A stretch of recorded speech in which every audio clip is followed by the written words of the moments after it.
തെരഞ്ഞെടുപ്പ് ഫലത്തെ ജനത്തിൻ്റെ വിജയമായിട്ടാണ് കാണുന്നത്. ഞങ്ങളെപ്പോലുള്ളവർ ഏതെങ്കിലും ഒരു പാർട്ടിയുടെ വിജയമായിട്ട് ഒന്നും ഇതിനെ കാണുന്നില്ല.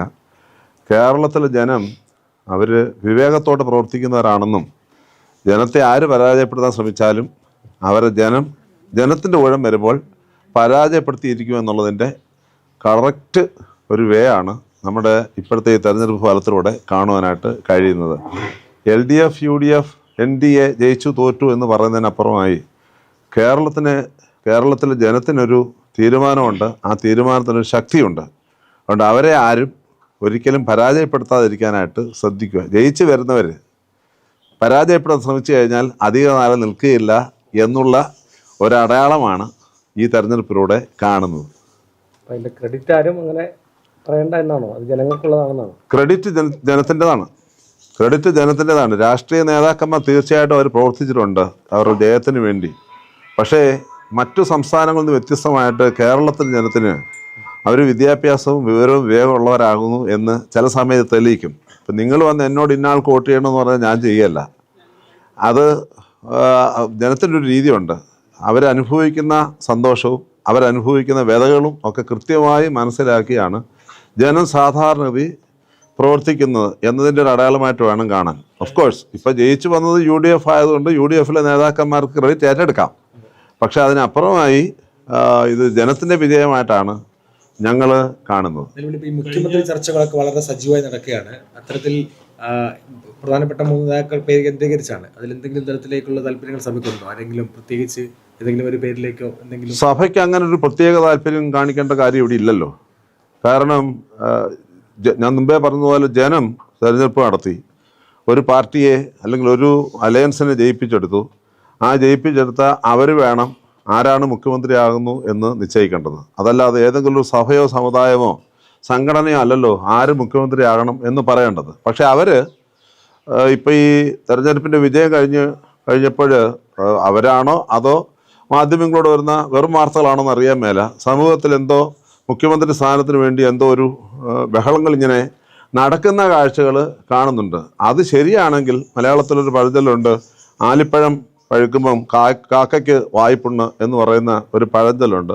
ഏകദേശം അതേ പ്രവണതയാണ് സമയത്ത് കാണുന്നത്. ഞങ്ങൾ ജയിച്ചു എന്നതുകൊണ്ട് ജനത്തെ ഇങ്ങനെ ഓരോ വിഷയങ്ങളുണ്ടാക്കി ബുദ്ധിമുട്ടിക്കാനായിട്ട് പാടില്ല എന്നുള്ളത് ജയിച്ചവരും മനസ്സിലാക്കണം എന്നുള്ളത് ഒരു യാഥാർത്ഥ്യമാണ്. മുഖ്യമന്ത്രി പരിഗണനയിലുള്ളവരെ ജയിച്ചു വരാത്തവർ പോലും ആ പേരുകളിലേക്ക് ഉണ്ട് എന്നുള്ളതാണ്. അത് തന്നെയാണ് ഞാൻ പറഞ്ഞത്. നമുക്കെല്ലാവർക്കും അറിയാമല്ലോ, ഈ തെരഞ്ഞെടുപ്പിന് മുമ്പ് സീറ്റുകളിലേക്ക് മത്സരിക്കാൻ വേണ്ടി കുറച്ച് പേര് വന്നപ്പോൾ ആ പാർട്ടി ഒരു തീരുമാനം എടുത്തിരുന്നു. ആ പാർട്ടി ഒരു തീരുമാനം എടുത്തു. അത് ശക്തമായ തീരുമാനമായിട്ട് തോന്നി. അതനുസരിച്ച് പ്രവർത്തിച്ചു. ആ തീരുമാനം കൃത്യമായി പാലിക്കാനായിട്ട് പാർട്ടി പഠിക്കുക. അതല്ലെങ്കിൽ ഒരു പ്രിൻസിപ്പിൾ കീപ്പ് ചെയ്ത് കഴിഞ്ഞാൽ ഇതൊന്നൊരു വിഷയമല്ല. നമ്മളൊരു പ്രിൻസിപ്പിൾ കീപ്പ് ചെയ്യുന്നില്ല എന്നുള്ളതാണ് ഇങ്ങനെയുള്ള വാർത്തകളൊക്കെ അന്തരീക്ഷത്തിൽ ഉണ്ടാകുന്നത്. അത് അവർ പറയുന്നതാണോ സമൂഹത്തിൽ ഓരോരുത്തർ ഉണ്ടാക്കുന്നത് എനിക്ക് പറയാൻ അറിയാൻ മേല. ഞങ്ങൾ കാണുന്ന കാഴ്ചയാണ് ഞാനീ പറയുന്നത്. അത് തന്നെയാണ് പറഞ്ഞത്. അതൊക്കെ അവരുടെ സ്വാതന്ത്ര്യങ്ങളും മറ്റതൊക്കെയാണ്. പക്ഷേ അതിൻ്റെ പേരിൽ വീണ്ടും ഒരു ഭിന്നിപ്പ് ഉണ്ടാക്കുന്ന ഒരു പ്രവണതയിലേക്ക് വരികയാണെന്നുണ്ടെങ്കിൽ അത് അപകടകരമാണ്. സഭാവിശ്വാസികളായിട്ടുള്ള ആളുകൾ അല്ലെങ്കിൽ ചില കഴിഞ്ഞ മന്ത്രിസഭയിൽ സഭയ്ക്ക് പ്രാധാന്യമുള്ള അല്ലെങ്കിൽ സഭാവിശ്വാസികളായിട്ടുള്ള ആളുകൾ ഉണ്ടായിരുന്നു. ഇത്തവണ മന്ത്രിസഭാ രൂപീകരണത്തിൽ അങ്ങനെ സഭയ്ക്ക് ഒരു പ്രാതിനിധ്യം ലഭിക്കണമെന്നൊരു ഞാനൊരു സഭയിലെ അംഗവും ഒരു സഭയിലെ മെത്രാപ്പോലീത്ത നിലയ്ക്ക് എപ്പോഴും സഭയിലെ അംഗങ്ങൾ ആരെങ്കിലും അതിനുണ്ടെങ്കിൽ എൻ്റെ മനസ്സിനകത്തൊരു ആഗ്രഹം കാണത്തില്ലേ? ഒരു പൊതു ആഗ്രഹമാണ്. പക്ഷേ സഭയല്ലല്ലോ അത് പറയേണ്ടത്. സഭ അത് പറയത്തുമില്ല, ആരോട് ഡിമാൻഡ് ചെയ്യത്തുമില്ല. കാരണം ഒരു സഭയെ മാത്രമല്ല അതിനകത്തുള്ളത്, ഒരു സമുദായം മാത്രമല്ല അതിനകത്തുള്ളത്. അപ്പോൾ അതിൻ്റെ ചുമതലപ്പെട്ടവർ വ്യക്തമായ മാനദണ്ഡങ്ങൾ സ്വീകരിച്ച് കാര്യങ്ങൾ നടപ്പിലാക്കണം എന്നുള്ളത് മാത്രമാണ് ഞങ്ങൾ ഈ കാര്യത്തിലൊക്കെ പറയുന്നത്.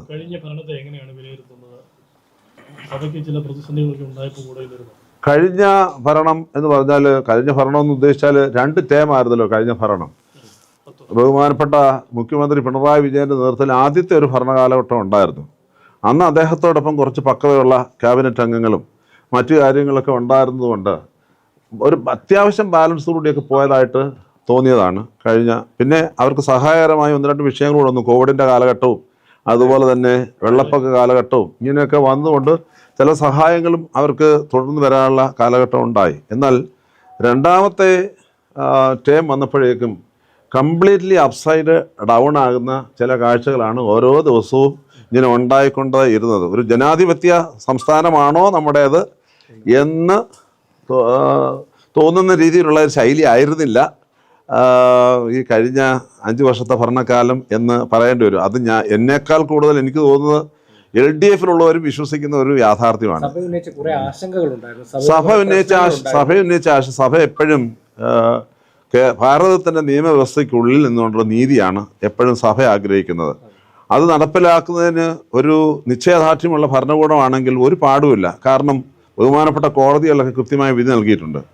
ശബരിമലയിലെ വിധി നടപ്പിലാക്കുന്നതിന് അത് പ്രത്യേകിച്ച് ആചാര സംബന്ധമായൊരു കാര്യമായിട്ട് പോലും ഭയങ്കര വ്യഗ്രത കാണിച്ച ഒരു ഭരണകൂടമാണ് ഇപ്പോൾ മാറിപ്പോകുന്ന ഭരണകൂടം എന്നത്. എന്നാൽ മലങ്കര സഭയുടെ കേസ് വന്നപ്പോൾ അത് ഒച്ചഴയ്ക്കുന്നതിനേക്കാൾ എങ്ങനെ വേഗത കുറയ്ക്കാമോ വേഗത കുറച്ചു, നടപ്പിലാക്കാൻ വേഗത കുറച്ചു എന്ന് മാത്രമല്ല ഈ നിയമ അനുകൂല്യമില്ലാത്തവർക്ക് വേണ്ടതായ സഹായങ്ങൾ പ്രത്യക്ഷമായും ചെയ്തു കൊടുത്തത് മാത്രമല്ല നിയമ ആനുകൂല്യമുള്ളവരെ പരസ്യമായി പലയിടത്തും അവഹേളിക്കുന്ന കാഴ്ചയും കാണുവാൻ ഇടയായി എന്നുള്ളതാണ് സഭാവിഷയമായിട്ട്.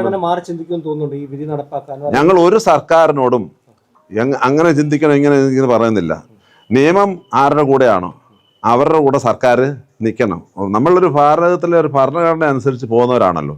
ഭാരതത്തിലെ ഭരണഘടന അനുസരിച്ച് പോകുന്നവരായതുകൊണ്ട് തന്നെ എനിക്ക് ആനുകൂല്യം വേണമെന്ന് പറയുന്നതിനേക്കാൾ ഉപരി എനിക്ക് ലഭിക്കേണ്ട അവകാശമുണ്ട്. ഞാനൊരു നിയമത്തിൻ്റെ കീഴിൽ നിൽക്കുകയാണെങ്കിൽ ആ ലഭിക്കേണ്ട അവകാശം കൃത്യമായിട്ട് കിട്ടിയിരിക്കണം എന്നുള്ളതാണ്. അപ്പം UDF സർക്കാർ വന്നാലും LDF സർക്കാർ വന്നാലും NDA സർക്കാർ വന്നാലും അവർ കൃത്യമായും കാര്യങ്ങൾ അപഗ്രഥിച്ച് പഠിച്ച് കൃത്യമായി നിർവഹിക്കണം. നിങ്ങൾക്ക് എല്ലാവർക്കും അറിയാം, ഞാനിപ്പോൾ പറഞ്ഞതുപോലെ കഴിഞ്ഞ പ്രാവശ്യം മലങ്കര സഭ ഒരുപാട് വേദന അനുഭവിക്കേണ്ടി വന്നിട്ട് ഈ കഴിഞ്ഞ 5 വർഷക്കാലം പലയിടങ്ങളിൽ പല സമയങ്ങളിൽ ഒരുപാട് വേദന അനുഭവിക്കേണ്ടി വന്നിട്ടുണ്ട്. എറണാകുളം ജില്ലയിലെ കുറച്ച് വോട്ട് ബാങ്ക് കൊണ്ടാണ് അത് ഉണ്ടാകുന്നതാണ് പൊതുസംസാരം. ഞങ്ങളങ്ങനെ പറയാറില്ല പൊതുസംസാരം. പക്ഷേ നിങ്ങളൊന്ന് ഓർത്തു നോക്ക്, എറണാകുളം ജില്ലയിൽ എവിടെയെങ്കിലും ഒന്ന് പച്ച തൊടാനായിട്ട് ഇപ്പോഴത്തെ ഭരണകൂടം ഇറങ്ങിപ്പോകുന്ന ഭരണകൂടത്തിന് സാധിച്ചോ എന്നുള്ളത് പരിശോധിക്കണം. എന്നാൽ കോട്ടയം മുതൽ തെക്കോട്ടുള്ള സ്ഥലങ്ങളിലേക്ക് പോയി കഴിഞ്ഞാൽ അവിടെ അത്യാവശ്യം വേണ്ടവർക്കൊക്കെ ജനം കൃത്യമായി നൽകിയിട്ടുണ്ട്. സഭാംഗങ്ങൾ മാത്രമല്ല മറ്റുള്ളവരും കൃത്യമായി അതിനോട് പ്രതികരിച്ചതായിട്ട് കാണുന്നുണ്ട്. ചിലയിടത്ത് തോൽപ്പിക്കുന്നിടത്ത് തോൽപ്പിച്ചിട്ടുണ്ട്. അത് UDF ആയാലും LDF ആയാലും. ആറന്മുള ഫലത്തെ അവിടുത്തെ വോട്ടർമാർ എങ്ങനെ കണ്ടു അത് കേരളത്തിലെ ജനം സന്തോഷം സ്വീകരിക്കുന്നത് മാത്രമേ ഉള്ളൂ. അവിടുത്തെ വോട്ടർമാർ വളരെ കൃത്യമായിട്ട് ആറന്മുള ഫലത്തിന് ഫലം ഉണ്ടാക്കി കൊടുത്തു. അത് തന്നെയാണ് നമ്മുടെ ഫലം. അതിൽ കൂടുതൽ ഇനിയിപ്പോൾ എന്താ പറയുന്നത്? MP മത്സരിക്കേണ്ട എന്ന തീരുമാനം കോൺഗ്രസ് ആദ്യം എടുത്തു. ഇപ്പോ അങ്ങനെ ഒരു MP ആയ ഒരാള് അതല്ലെങ്കിൽ MLA ജയിച്ചു വരാത്ത ഒരാള് മുഖ്യമന്ത്രി സ്ഥാനത്തേക്ക് പരിഗണിക്കുന്ന തരത്തിലേക്കാണ് കാര്യങ്ങൾ പോകുന്നത്. അങ്ങനെയെങ്കിൽ അതൊരു തെറ്റായ പ്രവണതയാവില്ലേ? നമ്മുടെ ഇവിടുത്തെ നിയമസഭ സംവിധാനങ്ങൾ അതിന് അനുവദനീയമാണെന്നാണ് എനിക്ക് തോന്നുന്നത്. MP ആയാലും ആരായാലും ഇങ്ങനെ വരാം. അപ്പോൾ അതുകൊണ്ടായിരിക്കും അവരങ്ങനെ പറയുന്നത്. പക്ഷേ ഇവിടെ ഒരു പാരഡോക്സ് കാണുന്നുണ്ട്. പാരഡോക്സ് എന്ന് പറയുന്നത് മത്സരിക്കേണ്ട MP-മാരും മത്സരിക്കേണ്ട എന്ന് പാർട്ടി തീരുമാനമെടുത്തു. അതിനുശേഷം പിന്നെ ജയിച്ചു കഴിഞ്ഞിട്ട് വീണ്ടും ഒരു MP-യുടെ പേര് കൂടി ഇതിനകത്ത് കേൾക്കുന്നു. നല്ലതായിരിക്കും പാർട്ടി എടുക്കുന്ന തീരുമാനം. പക്ഷേ ജനം, ഞാൻ മുമ്പേ പറഞ്ഞ പോലെ ജനം ഒരു വിവേകമുള്ള ജനമായതുകൊണ്ട് ഇതിനെയൊക്കെ എങ്ങനെ കാണും എന്നുള്ളത് കുറച്ച് കഴിയുമ്പോഴേ നമുക്ക് മനസ്സിലാവുകയുള്ളൂ.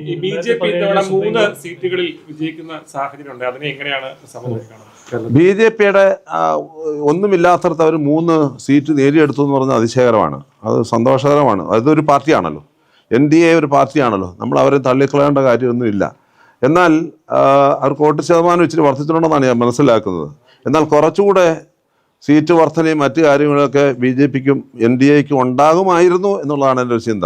ഈ ക്രൈസ്തവർക്കെതിരെയുള്ള കേരളത്തിലുള്ള മാത്രമല്ല കേരളത്തിന് പുറത്തൊക്കെ ഉള്ളതായ ആക്രമണ മനോഭാവങ്ങൾ ക്രൈസ്തവർക്കെതിരെ മാത്രമല്ല മതന്യൂനപക്ഷങ്ങളെ പലരെയും ഉപദ്രവിക്കുന്ന ഒരു രീതി പലയിടത്തും കാണുന്നുണ്ട്. പിന്നെ FCRA പോലെയുള്ള വിഷയങ്ങൾ പ്രത്യേകിച്ച് ഇലക്ഷനോടനുബന്ധിച്ച് കയറി വന്നു കഴിഞ്ഞപ്പോൾ നാച്ചുറലി ഉണ്ടാകുന്ന ഒരു സെറ്റ് ബാക്ക് അതിലും സംഭവിച്ച് കാണുമെന്നാണ് കരുതുന്നത്. അല്ലെങ്കിൽ കുറച്ച് സീറ്റ് കൂടി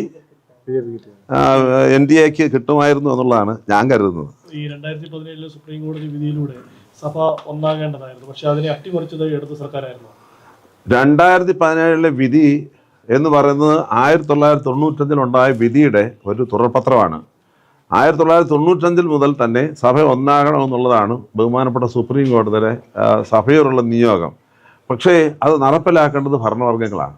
നമുക്ക് ഭരണകൂടം നടപ്പിലാക്കി തന്നില്ലേ നമുക്ക് പ്രയാസമാണ്. പക്ഷേ അത് നടപ്പിലായി കഴിഞ്ഞാൽ ഞങ്ങളുടെ കാര്യം നടക്കത്തില്ല എന്ന് ഭരണകൂടത്തിലിരിക്കുന്ന ചിലർക്കൊക്കെ തോന്നുന്നുണ്ടെന്നുള്ളതാണ് ഒരു യാഥാർത്ഥ്യം. അതാണ് ഇവിടെ സംഭവിച്ചിരിക്കുന്നത്. ഈ UDF വന്നതോടുകൂടി OTR ഉണ്ടാവുമോ? ഞാനത് മുമ്പേ പറഞ്ഞല്ലോ, UDF വന്നാലും LDF വന്നാലും അവർ രാജ്യത്തിൻ്റെ നിയമം അനുസരിച്ച് നീതി എവിടെയാണ്, നിയമം എവിടെയാണ് അനുകൂലം എന്നുള്ളത് നോക്കി പെരുമാറി കഴിഞ്ഞാൽ ഇതൊക്കെ പെട്ടെന്ന് തീരുന്നതേ ഉള്ളൂ. അത് ഒരു വോട്ട് ബാങ്കും നോട്ട് ബാങ്കും ഒക്കെ കണ്ടു കഴിഞ്ഞാൽ ചിലപ്പം ഇതൊന്നും നടക്കുകയല്ല എന്നുള്ള ഒരു യാഥാർത്ഥ്യം ഇവിടെ ഉണ്ട്. അത് ഏത് രീതിയിലാണ് ഇതൊക്കെ പോകുന്നതെന്ന് നമുക്കറിയില്ല. ഞാൻ പറഞ്ഞത് അങ്ങനെയൊക്കെയുള്ള ചില ശൈലികൾ നമ്മുടെ നാട്ടിലുണ്ട്, അങ്ങനെയുള്ള സംസാരങ്ങൾ നാട്ടിലുണ്ട്. അത് ഞാനൊന്ന് പറഞ്ഞു എന്ന് മാത്രമേ ഉള്ളൂ. സാബു ജേക്കബ് നടത്തിയ നീക്കങ്ങളെയൊക്കെ എങ്ങനെയാണ് സഭ കാണുന്നത്? സാബു ജേക്കബ് അന്തരീക്ഷത്തിൽ പറഞ്ഞതല്ലാതെ മലങ്കര ഓർത്തഡോക്സ് സുറിയാനി സഭയോട് ഇതുവരെ അത് സംബന്ധിച്ച് ഒരിടത്തും സംസാരിച്ചിട്ടില്ല. അദ്ദേഹം പരിശുദ്ധ കാതോലിക്ക ബാവ തിരുമേനി വന്നൊന്ന് കണ്ടു എന്നുള്ളതിനപ്പുറമായി കണ്ടത് സഭാവിഷയം പറയുന്നതിന് വേണ്ടിയല്ല. ഒരു സാധാരണ അദ്ദേഹം യാക്കോബായ സഭയിലെന്ന് പറയാൻ ഒക്കല്ലേ, യാക്കോബായ ഞങ്ങളുടെ തന്നെ സഹോദരനായ ഒരാളാണ്. അദ്ദേഹം ആ രീതിയിൽ അദ്ദേഹം വന്ന് പരിശുദ്ധ ബാവ തിരുമേനിയെ കണ്ടു. പക്ഷേ ബാവ തിരുമേനിയോട് ഞങ്ങൾ സംസാരിച്ചപ്പോൾ ഒരു വാക്ക് പോലും ഇത് സംബന്ധിച്ച് അദ്ദേഹം സംസാരിച്ചിട്ടില്ല. സംസാരിക്കാത്ത ഒരാൾ അന്തരീക്ഷത്തിലൂടെ ഓരോന്നൊക്കെ പറഞ്ഞു കേട്ടിട്ട് ഞങ്ങൾ എന്താണ് അതിന് മറുപടി പറയേണ്ടത്? പ്രതിപക്ഷ നേതാവെന്നിരിക്കെ ഇപ്പോൾ സഭാസ്ഥാനത്തെ വി ഡി സതീശനൊക്കെ നിങ്ങൾ കേട്ട ഒരാളാണ്. ഒരു മുഖ്യമന്ത്രി നിലയ്ക്ക് സതീശൻ കഴിവിറ്റ ഒരാളാണ് എന്ന് തോന്നുന്നുണ്ടോ? ഈ ഇപ്പൊ ഭരണപക്ഷത്തിലേക്ക് തെരഞ്ഞെടുക്കപ്പെട്ടിരിക്കുന്ന എല്ലാ MLA-മാരും കഴിവുള്ളവരാണെന്ന് ജനം തെളിയിച്ചതുകൊണ്ടാണല്ലോ അവർ വന്നിരിക്കുന്നത്. അവരുടെ പാർലമെന്ററി പാർട്ടി കൂടി കൃത്യമായിട്ട് അവരുടെ നിയമം അനുസരിച്ച് അവർ തിരഞ്ഞെടുക്കണം. തീർച്ചയായിട്ടും VD സതീശൻ ചില പ്രവചനങ്ങളൊക്കെ നടത്തി, അതൊക്കെ നടന്നു. നമുക്ക് പറയാൻ നിഷേധിക്കാൻ ഒക്കുന്ന കാര്യമല്ലോ. അപ്പോൾ അദ്ദേഹത്തിൻ്റെ കഴിവ് കൃത്യമായി തെളിയിച്ചിട്ടുണ്ട്. VD സതീശന് യോഗ്യനാണ്, രമേശ് ചെന്നിത്തല യോഗ്യനാണ്, മറ്റേ വേണുഗോപാലും യോഗ്യൻ തന്നെയാണ്. അതിന് സംശയമൊന്നുമില്ല. ഞാൻ പറഞ്ഞേ അതിനൊരു തത്വമുണ്ട്. ആ തത്വം പാലിച്ചു പോകാനായിട്ട് അവരുടെ പാർട്ടിയും അതുപോലെ തന്നെ തിരഞ്ഞെടുക്കപ്പെട്ടിരിക്കുന്ന MLA-മാരും MP-മാരും എല്ലാം കൂടെ ചേർന്ന് തീരുമാനിച്ച് ഞാൻ മുമ്പ് സമൂഹത്തെ പരാജയപ്പെടുത്തരുത്. ജനത്തെ പരാജയപ്പെടുത്താതെ എത്രയും പെട്ടെന്ന് ഒരു നല്ല തീരുമാനം എടുത്ത് പോകാനുള്ള വിവേകം രാഷ്ട്രീയ നേതാക്കന്മാർക്ക് ഉണ്ടാകണമെന്ന് മാത്രമാണ് എനിക്കിവിടെ പറയാനായിട്ടുള്ളത്.